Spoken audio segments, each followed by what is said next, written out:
Okay, hi Mike, how are you today? I'm good, thanks, Stella. Fantastic. Now, you're an amazing CEO of Discover the Other. Please tell us a little bit about Discover the Other. Thank you, Stella. Well, Discover the Other is a training and consultancy firm dealing with what I call the elephant in the room, which is the issue of workplace conflict. I call it the elephant in the room because it's something which people don't like to talk about, but it's very, very present. The studies show that anywhere between 25% and 70% of managers' time is spent dealing with conflict. And of course, that just has a huge knock-on effect in terms of employee morale, staff turnover, lack of motivation. And I think dealing with some of these issues, when you get to a place where employees really feel that they trust each other, that there's respect, there's understanding, it takes you to a whole different place. So that's really what Discover the Other is about. Beautiful. Now, what has been your experience at this present moment with the elephant in the room? Stella, my background is really in the not-for-profit sector. I've got about 20 years experience. I was running programs in Eastern Europe, helping different groups find trust, worked with members of parliament from Ukraine, different universities, civil society organizations. I remember traveling through Yugoslavia in the early 90s, just as the war was breaking out, and it kind of really brought home to me the cost of conflict. I've worked also in the Solomon Islands. I've worked with the police there, and also, which was a very exciting workshop with former militia leaders who were coming together for the first time since the Townsville Peace Agreement. Oh, wow. And that was, I would say, one of the highlights of my life so far. That's quite phenomenal as well, being exposed to such a background. Yeah, it was a privilege to be part of that process of trust building for that group. Absolutely. Now, how does one go from such a background to your amazing Discover the Other? That is more intriguing. Okay, well, I really believe that business actually holds a lot of keys to the future, and I think business has been so focused on the bottom line, and there's quite a wave now I'm discovering of real interest in looking at value in a different way to just money. Yes. And recognizing that business can actually solve a lot of the problems we have in society. Certainly key to a lot of the conflicts in the world is the business sector and the role of finance. So that's part of my interest, is to go into the business sector and help people who are looking to create a more values-orientated business operation to help with these issues of trust and teamwork. Discover the Other is a program that is definitely able to assist within an organisation, teamwork, conflicts, personality types. Tell us a little bit more about the program. How does it work? Well, there are several different processes. So at the heart of Discover the Other is a very simple 4 keys to relationships. So these are, the first is you have to step outside of your comfort zone. Nice. Because the other, the one who's different, it's always uncomfortable relating to someone who's different in however way you understand that. Sure. The second key is listening. And this sounds simple, but it's something which I've discovered most people don't do well. It's a skill, and it's something which we can learn and build our skills and do it better. Absolutely, yes. And the interesting thing is that when people feel listened to, more than anything else, that's the thing which helps them to feel trust. And special. Yeah. Yes. And validated. Absolutely. The third key is really focusing on what is right instead of who is right. And I think so often when things go wrong, we immediately go into blame mode and try and work out who's to blame. And if we can get away from those kind of conversations to actually problem solving, which is the what is right conversation, it takes us to a different place. And one thing I've learnt is we all make mistakes. Things always go wrong. And when the focus is on blame, you actually don't learn from those mistakes. Of course. So by shifting the focus to what is right, how do we move forward, how do we learn from this, it takes you into a different place, and it takes you away from the blame game. You can have more honesty about what's been going on and learn from it. Beautiful. With your experience, is there one character more than the other? Is there one personality type more than the other? Or is there, I hear that there's 4 different types? We'll come on to that later, Stella. Okay, lovely. I'm rushing ahead a little. That's right. Beautiful. There's one more key to relationship in the Yes. Discover the Other process, and that is the principle of taking personal responsibility. That if there's change that needs to happen, you start the change with yourself. So not expecting other people to change if you're not prepared to change yourself. Wow. Not expecting other people to take responsibility when you need to take responsibility yourself. Now, with your experience again, how easy or how difficult is it to look within and take responsibility for one's actions? I think all of these 4 things are very simple, but hard. Of course.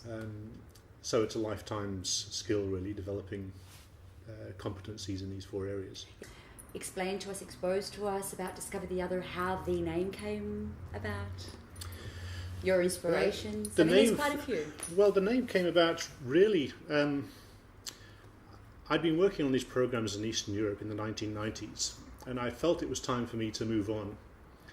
And then September 11 happened, and that really got me thinking about this whole issue of difference and how we learn to live with difference, because it seemed to me at that time in history we were going to destroy ourselves by trying to make each other just like us. Absolutely. Whether it's the Islamic extremists wanting everybody else to see the Islamic extremists, yes. or whether it's the Americans wanting everybody else to be good Americans. We just have to learn to live with difference. Yes.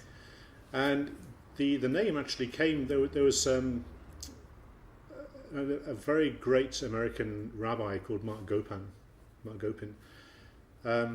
He's very involved in peace work in the Middle East, and he gave a reflection around about the turn of the millennium, which was kind of looking forward to the next millennium. What are going to be the big issues? And in his speech, he said the key thing in the 21st century is going to be the spiritual discovery of the other. And when I heard that phrase, I thought, wow. Wow, it is a wow, yes. Yeah. So that's our journey, that's our task at this point in history, is really to spiritually discover the other. Of course. I'm a great fan of the Jewish philosopher Martin Buber, and he, in the 1920s, working in Germany, wrote this amazing and influential book called I and Thou. And this is really about the process of discovering the other. That's my words. He didn't use those words. He talked about the way we tend to very often project our own stuff onto other people. So a lot of the times when I'm talking to you, I'm not really talking to you, Stella, I'm talking to my projection of you. Absolutely. And that's stuff, which is my own stuff. And so for Buber, this process of actually encountering the other is actually a shifting away from your own ego. And it was a spiritual thing. So Buber saw the ultimate other as actually being God. And as we move towards encountering the other, we actually shift out of our own ego space and into the bigger space, which is the divine. Which is an amazing process, because ego is one thing that is very difficult to let go of. It is. And of course perceptions of everything in our lives is through our eyes, so I understand. Yeah. And I think for me, Buber's concepts was that you don't shift away from ego by navel gazing. It's actually through the real presence, being present to other people. Absolutely. To being truly open. That's what enabled you to let go of your own ego stuff. So it's great too when we're actually interacting, because if we don't have the other person opposite us, we're not actually able to mirror image or actually identify exactly who we are within. Yeah. So perception is a wonderful thing if you look at it from the upside. Yeah. Ego can work in wonders because you're forced to look within yourself to then be able to come up with a term where you say discover the other. I quite like the name. And there's another quote from Krishnamurti which I love, which is, and I'm paraphrasing here, I can't remember exactly what it said, but it's something along the lines of, we discover ourselves only in the mirror of relationships. True. Very true. So it's only really through encountering the other that we actually discover ourselves. Because otherwise we're just caught up in our own sort of mirage, which isn't the real us either. Absolutely. It's just, it's a load of the person we'd like to be, or the person we think we might be, which is often very different from the reality. Life has amazing discoveries through our journey, I believe, on this particular life that we're actually currently living. Now, what are your missions or your projections and where you'd like to be with Discover the Other? The mission is very simple, and simple but hard, again. And that is, I believe that we make the world a better place by building better relationships. Absolutely. So the more we can actually help people relate And at the core, every relationship is a relationship with the other. Yes. So when people hear the word the other, they often think in terms of different cultures, perhaps even different religions. But actually, when it comes down to it, it's differences at every level. So personality differences, gender differences, Gen Y, Gen X, all these kind of differences. I'm a great fan of the different profiling tools. I love the Enneagram. I've looked at disc profiling. I've looked at Myers-Briggs and now talent dynamics, which we'll come on to later. Absolutely. So those kind of core personality differences. You can look at difference through so many lenses, and there's a great beauty, I think, in that difference. I actually feel, sorry to interrupt, because you're actually on a very good path here at the moment. With Discover the Other and your background as well, with your past experience, you've got cultural differences that you've been exposed to. You have personality differences on this planet, because it's not just Australia that we're dealing with, and people and humans being a multicultural country. But there is quite a vast world of so many different personalities, different cultural differences, and different backgrounds, which makes it a lot more exciting. Now, tell us a little bit more about that and how you see that projecting within your program. It's a fascinating historical process. I grew up in a small village in the southwest of England, and there were people in that village who'd never gone more than 60 kilometres away. Yes, and we know everyone. Their whole lives. Yes. And I guess, I moved to that village from another part of England, so I'd already been exposed to the concept of being different. Beautiful. I used to get teased about my accent at school, which paradoxically made me more determined to hang on to it. And that's the best thing. I agree totally. Yeah. And I've always been fascinated by different cultures, different religions. But as I say, there's that generation who hardly were exposed to cultural difference, let alone religious difference. Now we're in a world where people move around so much. I think the statistics show that in Australia, 1 in 4 Australians is born outside Australia. Wow. And then you look at the International Office of Migration, and they're predicting that the international migration levels are going to double within the next 30 years. Which is great. So, whereas our parents' generation probably could hide away and just surround themselves with people who are the same culture, now we're in a world where we're going to be encountering different cultures, different backgrounds, all the time. Absolutely. And there's challenges in that.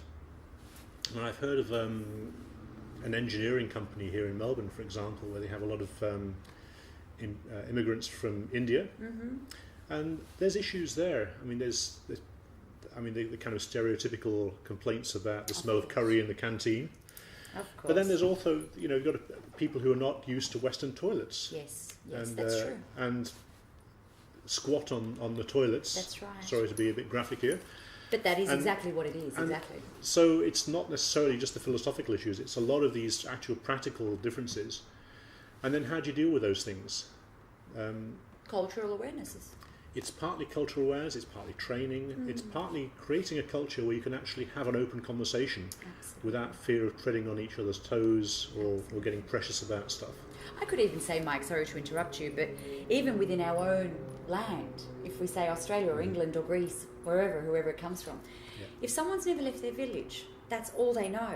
Yeah.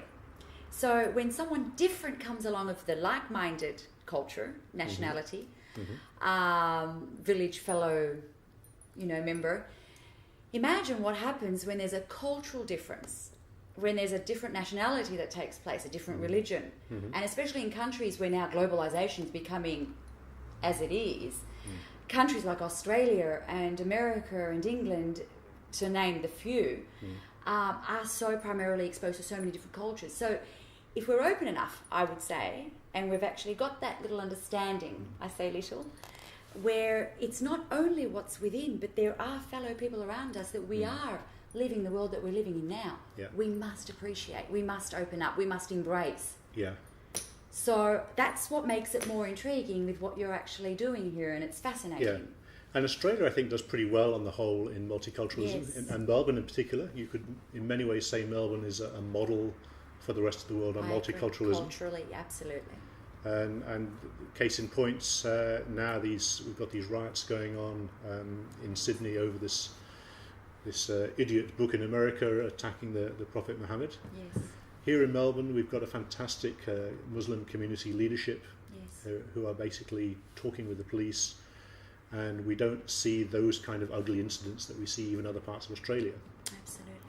Do you believe, though, education, though, and perception could actually influence that? It's partly education, it's partly leadership, and it's partly the work that's gone on over a long time. There's been some remarkable people here in Melbourne who worked on multicultural issues, and they've done a great job, basically. Beautiful. Now, with Discover the Other, what you've actually described and explained so far is absolutely a phenomenal concept and a great idea, and I'm sure we've got plenty more to talk about because I've heard talent dynamics. So we'll get into that point very soon. How would you like to be positioned with Discover the Other? I can actually see you going globally.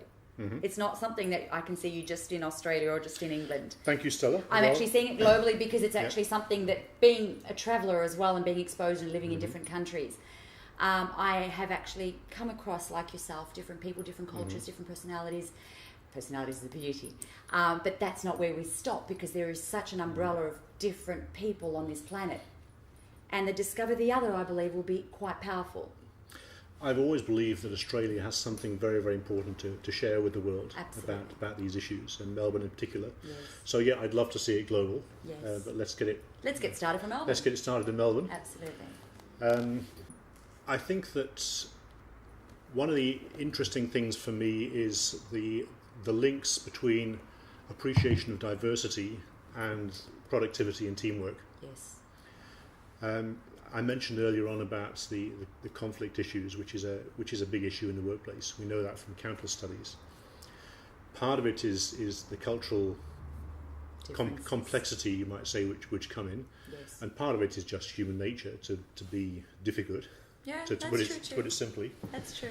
But I think as we help people to learn with difference at every level, and create awareness, because in a funny way, it's the same process that you require to deal with difference, whether it's at the cultural level, whether it's at the gender level, whether it's dealing with your wife or husband, whether it's dealing with your children. Absolutely. It's all the same learning process, and it's basically a recognizing that there is other ways to be. Doesn't have to be just my way. I agree. And I think as we help people to learn these lessons, that's going to actually translate into great business, great productivity. There's going to be a real bottom line benefit to businesses. Yes. And that will help it to take off. I'm hearing quite a few points here, which I could probably summarise. If we look within ourselves, as you started earlier, it's all from within. And our own perceptions, yes, we mirror image our own perceptions with every fellow person, friend, family member, everyone around us. So if we start within ourselves and we have our whole family as a first starting point, then within the family, we actually then expand within a company or in a job, wherever we're engaging on a daily basis. Then we've got the corporate levels. Then we've got the country levels, the political levels, and then we've got a whole globe that we're actually exposed to. So it literally does. Yep, absolutely. And there's a common factor. And in fact, when I've done Discover the Other workshops, it blew me away the first few times I did this, because we end the workshop with an exercise where you're trying to make it practical. Okay, you've heard all these sort of great ideas of how to relate to the other. Absolutely. So where do you want to start? That's really the question we end with. And I've always expected people to think in terms of another culture, another group. Almost inevitably what happens is people look at their own family first. Yes. They think, okay. And I can understand that, because within my own family, where do I have most difficulties? It's with my own family, because they're the people I'm exposed to every day. And with your own family, the stakes are often higher. Of course. But it's all linked. You can't separate the one. And I think this has been one of the great falsehoods of business life, the idea that you kind of park your private life and your family life at the door when you come into the workplace. It's not the way it works. No. If we realise exactly that who we are is exactly our family, our life, our workplace, our everything. Yeah. These cannot be separated. It's almost like we're cutting ourselves in bits and we're leaving parts of us behind. Yeah. So we're not being true, Yeah. I feel. I don't Yeah. know, tell us your thoughts. Absolutely. And it's about learning to become better human beings, and that Beautiful. you can't confine that to one area of your life. It's the whole of life. Agree totally.